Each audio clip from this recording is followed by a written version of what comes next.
Hello বাচ্চারা, আজকে আমরা ফুড অ্যান্ড কালচারে এই প্যাসেজটা পার্ট 2 পড়ব।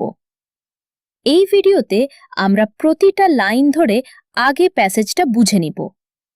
এর পরের ভিডিওগুলোতে আমরা এই প্যাসেজের ওপর এইচএসসি পরীক্ষায় আসা এমসিকিউ, শর্ট কোয়েশ্চেন্স থেকে শুরু করে সবগুলো প্রশ্ন সলভ করব এবং ভোক্যাবুলারি শিখব। আদানেস্টের ওয়েবসাইটে গিয়ে তোমরা এইচএসসি পরীক্ষার জন্য প্রস্তুতি নিতে পারবা।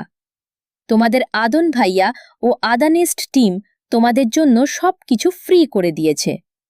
তোমাদের কোনো কোর্স কিনতে হবে না, টাকা খরচ করতে হবে না। ডিসক্রিপশনে লিংক দেওয়া আছে। তো চলো আমরা একটা করে সেন্টেন্সের অর্থ ও কনটেক্সট বুঝে বুঝে প্যাসেজটা পড়ি। Paragraph 9। I discovered all these theories many years later.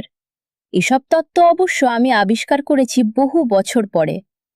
এখন ভেঙে দেখি। ডিসকভার্ড মানে আবিষ্কার করা, খুঁজে পাওয়া। অল দিস থিওরিজ মানে এইসব তত্ত্ব, মানে রান্নার তাজমহল, মোগলাই খাবারে ছড়িয়ে পড়া এইসব ধারণা। মেন ইয়ার্স লেটার মানে বহু বছর পরে। এখানে খেয়াল করো, লেখক বলছেন মিশরে বসে সেই মুহূর্তে তিনি এসব ভাবেননি। এই থিওরিগুলো তার মাথায় এসেছে অনেক পরে। এবার তিনি আমাদের আবার সেই রেস্তোরাঁর ঘটনায় ফিরিয়ে নিয়ে যাচ্ছেন। At present, Abul Asfiya and Claudette Chenier brought back samples of various dishes on a platter. সে মুহূর্তে আবুল আসফিয়া আর ক্লদেট শেনিয়ে একটা থালায় করে নানা রকম খাবারের নমুনা নিয়ে এলেন। এখন ছোট অংশে বুঝি। অ্যাট প্রেজেন্ট মানে সেই মুহূর্তে, তখন, গল্পে সেই সময়ে। আবুল আসফিয়া আর ক্লদেট শেনিয়ে হলেন লেখকের সঙ্গী, তাদের সঙ্গেই তিনি খেতে গিয়েছিলেন। ব্রট ব্যাক মানে নিয়ে ফিরে এলেন। কোম্পানিজ মানে নমুনা, সব খাবার না, একটু একটু করে অনেক রকমের খাবার। ভেরিয়াস মানে নানা রকম, বিভিন্ন। ডিশেস মানে খাবারের পদ। ডিশ মানে থালাও হয়, আবার রান্না করা পদও হয়, এখানে পদ। প্ল্যাটার মানে বড় থালা, যাতে অনেক খাবার সাজিয়ে আনা হয়। I saw there was murg musallam, shish kebab and 5 or 6 kinds of unknown items. দেখলাম তাতে আছে মুর্গ মুসাল্লম, শিখ কাবাব আর 5-6 রকমের অচেনা পদ। এখন ভেঙে বুঝি। মুর্গ মুসাল্লাম হল আস্ত মুরগির একটা বিখ্যাত মোগলাই পদ। মুর্গ মানে মুরগি। শিশ কাবাব মানে শিক কাবাব, শিকে গেথে ঝলসানো মাংস। এ দুটো তো আমাদের চেনা খাবার। কাইন্ডস মানে ধরন, রকম। আননোন মানে অচেনা, অজানা। সোর্সেস মানে পদ বা জিনিস। এই জায়গায় আমরা বুঝতে পারি লেখকের থিওরিটা হাতে নাতে প্রমাণ হচ্ছে। মিশরের থালায় ভারতের চেনা মোগলাই খাবার, মুর্গ মুসাল্লম, শিখ কাবাব। সত্যিই তো, মিশরীয় রান্না মোগলাই খাবারের cousin. Paragraph 10। The known ones did not really carry the aroma of Kolkata food, but it mattered little. চেনা পদগুলোতে অবশ্য কলকাতা খাবারের সেই সুবাস ছিল না, তবে তাতে কিছু যায় আসে না। এখন সেন্টেন্সটা ভেঙে বুঝি। দ্য নোন ওয়ান্স মানে চেনা পদগুলো, মানে মুরগ মুসল্লম আর শিক কাবাব। ক্যারি মানে বহন করা। অ্যারোমা মানে সুবাস, সুগন্ধ, খাবারের মন ভালো করা ঘ্রাণ। এই ওয়ার্ডটা important. did not really carry the aroma of Kolkata food মানে কলকাতার খাবারের মতো সেই ঘ্রাণটা ঠিক ছিল না। It mattered little মানে তাতে কিছু যায় আসে না। ম্যাটার মানে গুরুত্বপূর্ণ হওয়া, আর mattered little মানে খুব একটা গুরুত্বপূর্ণ ছিল না।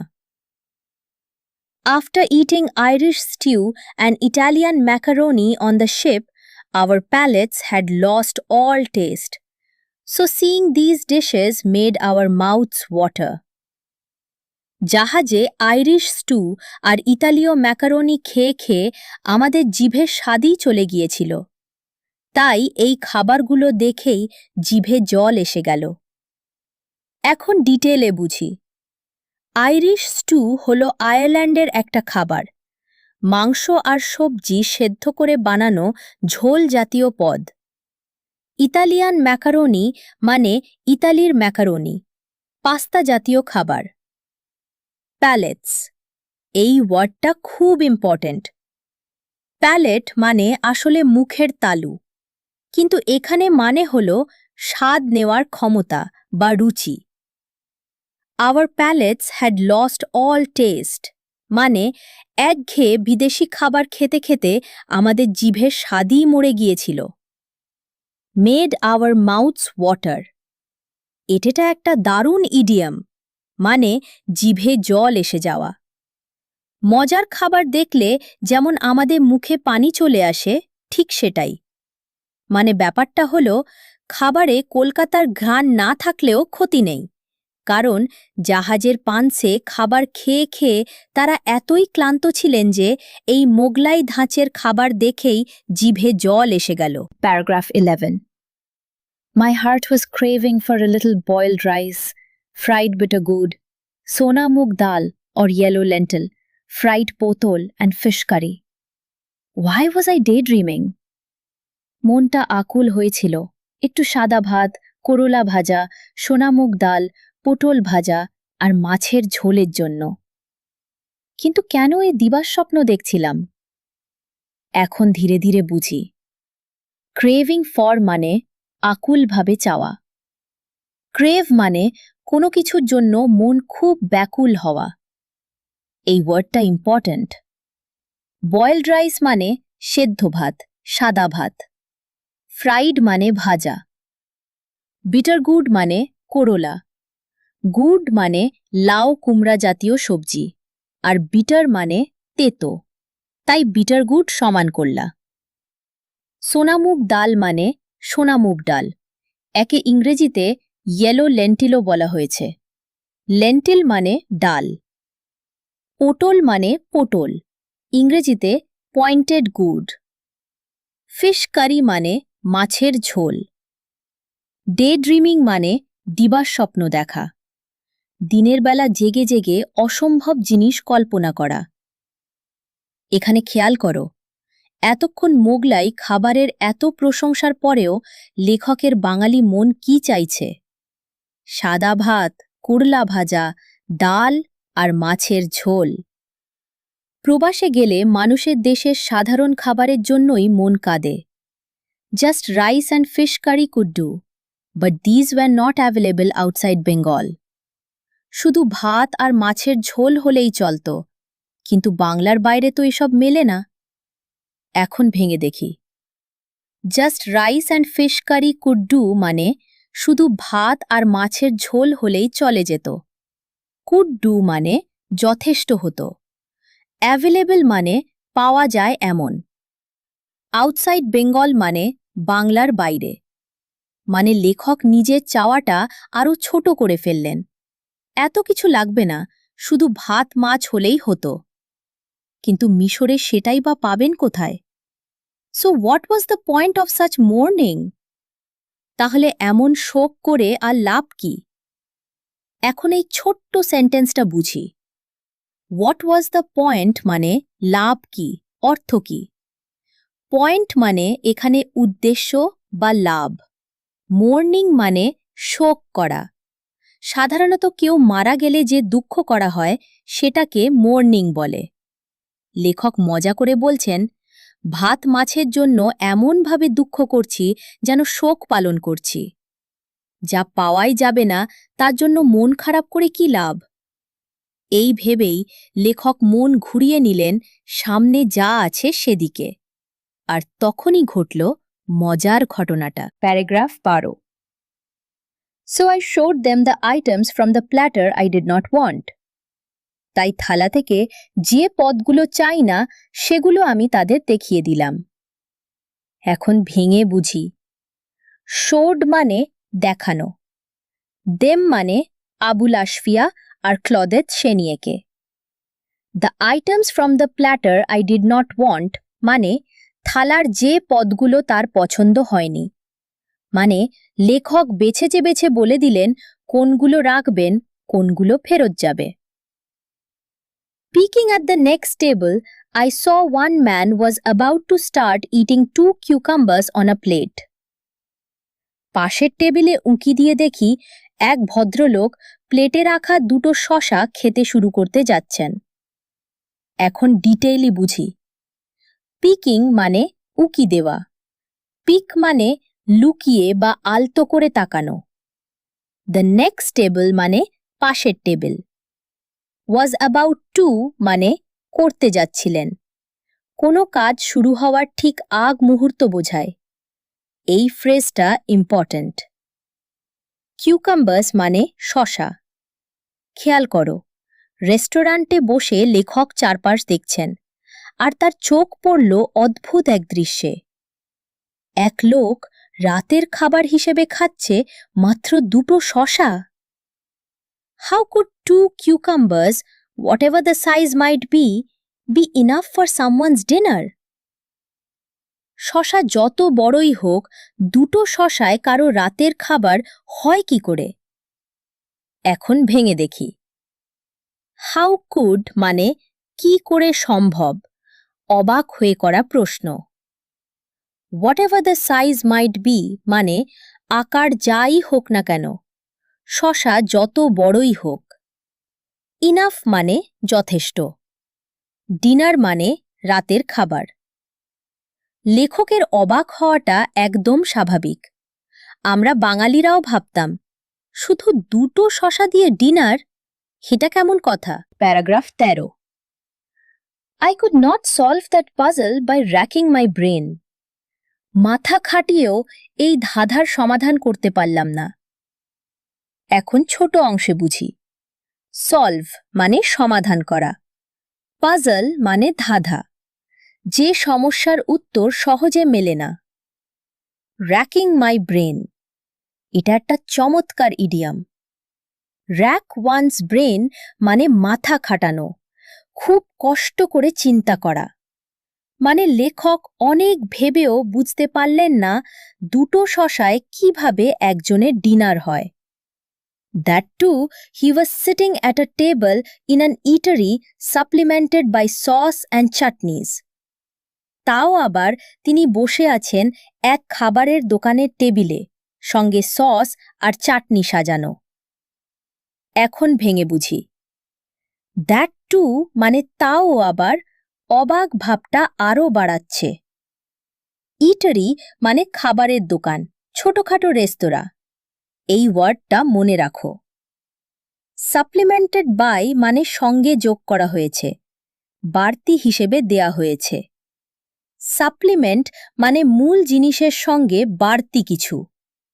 মানে ব্যাপারটা হলো লোকটা বাড়িতে না, রীতিমতো রেস্তোরাঁয় বসে টেবিলে সস চাটনি সাজিয়ে 2টো শসা খাচ্ছে। রহস্যটা আরও ঘন হলো। প্যারাগ্রাফ 14।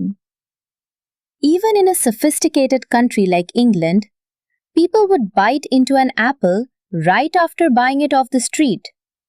এমনকি ইংল্যান্ডের মতো সভ্যভব্য দেশেও মানুষ রাস্তা থেকে আপেল কিনেই তাতে কামড় বসিয়ে দেয়। এখন সেন্টেন্সটা ভেঙে বুঝি। সফিস্টিকেটেড মানে পরিশীলিত, সভ্যভব্য, আদব কায়দা জানা। এই ওয়ার্ডটা ইম্পর্ট্যান্ট। বাইট ইনটু মানে কামড় বসানো। রাইট আফটার মানে ঠিক পরপরই। Buying it off the street মানে রাস্তা থেকে কিনে।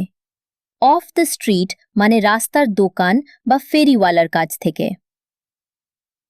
They did not have to enter a restaurant to eat it with a fork and knife with sauces and chutneys. Sauce চাটনি সহযোগে কাঁটা চামচ আর ছুরি দিয়ে খেতে তাদের রেস্তোরাঁয় ঢুকতে হয় না। এখন ভেঙে দেখি। ডিড নট হ্যাভ টু মানে করতে হয় না, বাধ্যবাধকতা নেই।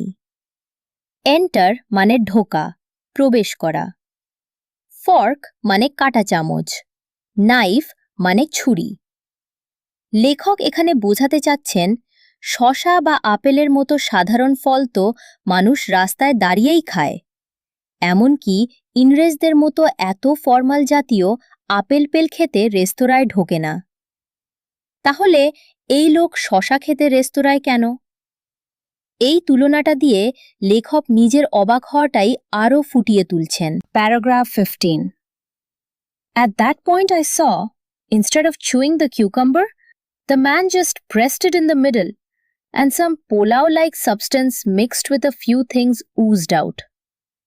ঠিক তখনই দেখলাম লোকটি শসায় কামড় না দিয়ে সেটার মাঝখানে চাপ দিলেন, আর ভেতর থেকে বেরিয়ে এলো পোলাওয়ের মতো কি একটা জিনিস, সঙ্গে আরও কিছু মেশানো। এখন ডিটেলে বুঝি। অ্যাট দ্যাট পয়েন্ট মানে ঠিক সেই মুহূর্তে। ইনস্টেড অফ মানে পরিবর্তে। এটা একটা ইম্পর্ট্যান্ট সিগন্যাল ফ্রেজ। চুইং মানে চিবানো। প্রেসড মানে চাপ দেওয়া। ইন দ্য মিডল মানে মাঝখানে। পোলাও লাইক সাবস্টেন্স মানে পোলাওয়ের মতো একটা জিনিস। সাবস্টেন্স মানে পদার্থ বা জিনিস। উজড আউট, এই ওয়ার্ডটা সুন্দর। উজ মানে ধীরে ধীরে বেরিয়ে আসা, চুইয়ে বের হওয়া, মানে শসার ভেতর থেকে পোলাও বেরিয়ে এলো। I was surprised to no end. আমার বিস্ময়ের সীমা রইল না। এখানে সারপ্রাইজ টু নো এন্ড মানে অবাক হওয়ার শেষ নেই। টু নো এন্ড মানে সীমাহীনভাবে। রহস্যের সমাধান হলো, কিন্তু সেটা আরও অবাক করা। শসাটা আসলে ফাঁপা, ভেতরে পোলাও ভরা। I told the restaurant owner that whatever be my luck, I ought to eat those cucumbers. রেস্তোরাঁর মালিককে বললাম, কপালে যাই থাকুক ওই শসা আমাকে খেতেই হবে। এখন ভেঙে বুঝি। ওনার মানে মালিক। হোয়াটএভার বি মাই লাক মানে আমার ভাগ্যে যাই থাকুক। অট টু মানে অবশ্যই করা উচিত, সুডের মতো, কিন্তু আরও জোরালো। এই ফ্রেজটা গ্রামারের জন্য ইম্পর্ট্যান্ট। দেখো, লেখকের খাদ্যপ্রেম। এমন অদ্ভুত জিনিস দেখে ভয় পাওয়ার বদলে তিনি বললেন, যা হয় হোক, এটা আমাকে চেখে দেখতেই হবে। একজন সত্যিকারের ভোজন রসিক আর ভ্রমণ পিপাসুর মনোভাব এটাই। প্যারাগ্রাফ 16. 2 cucumbers were served. দুটো শসা পরিবেশন করা হলো। সার্ভড মানে পরিবেশন করা, খাবার টেবিলে এনে দেওয়া। ছোট্ট সেন্টেন্স, কিন্তু উত্তেজনার মুহূর্ত। এবার লেখক নিজে সেই রহস্যময় শসা খেতে যাচ্ছেন। After pressing them a little with a fork, the pulao came out. কাঁটা চামচ দিয়ে একটু চাপ দিতেই বেরিয়ে এলো পোলাও। এখন ভেঙে দেখি। প্রেসিং দেম আ লিটল মানে অল্প একটু চাপ দেওয়া। উইথ আ ফোর্ক মানে কাঁটা চামচ দিয়ে। কেম আউট মানে বেরিয়ে এলো। ঠিক যেমনটা পাশের টেবিলের লোকটাটা ক্ষেত্রে হয়েছিল। চাপ দিতেই ভেতর থেকে pulao. The pulao was mixed with small pieces of meat, what we call keema, slices of tomato, and grated country cheese. সেই পোলাওয়ে মেশানো ছিল মাংসের ছোট ছোট টুকরো, আমরা যাকে কিমা বলি, টমেটোর ফালি আর দেশি পনিরের ঝুড়ি। এখন ডিটেলে বুঝি। মিক্সড উইথ মানে মেশানো ছিল। স্মল পিসেস অফ মিট মানে মাংসের ছোট ছোট টুকরো। হোয়াট উই কল কিমা মানে আমরা যাকে কিমা বলি, মিহি করে কাটা বা বাটা মাংস। স্লাইসেস মানে ফালি, পাতলা করে কাটা টুকরো। গ্রেটেড মানে ঝুরি করা, কুড়োনো। গ্রেট মানে ঝাঁঝরিতে ঘষে মিহি করা। কান্ট্রি চিজ মানে দেশি পনির। এবার আমরা জানলাম শসার ভেতরে কি কি ছিল। পোলাও, কিমা, টমেটো আর পনির। এত কিছু একটা শসার ভেতরে। আজকে আমরা এই পর্যন্ত পড়লাম। পরের ভিডিওতে আমরা এই প্যাসেজের বাকি অংশ পড়ব। প্র্যাকটিস করার জন্য আদানিস্টের ওয়েবসাইটে চলে যাবে। ডিসক্রিপশনে লিংক দেওয়া আছে।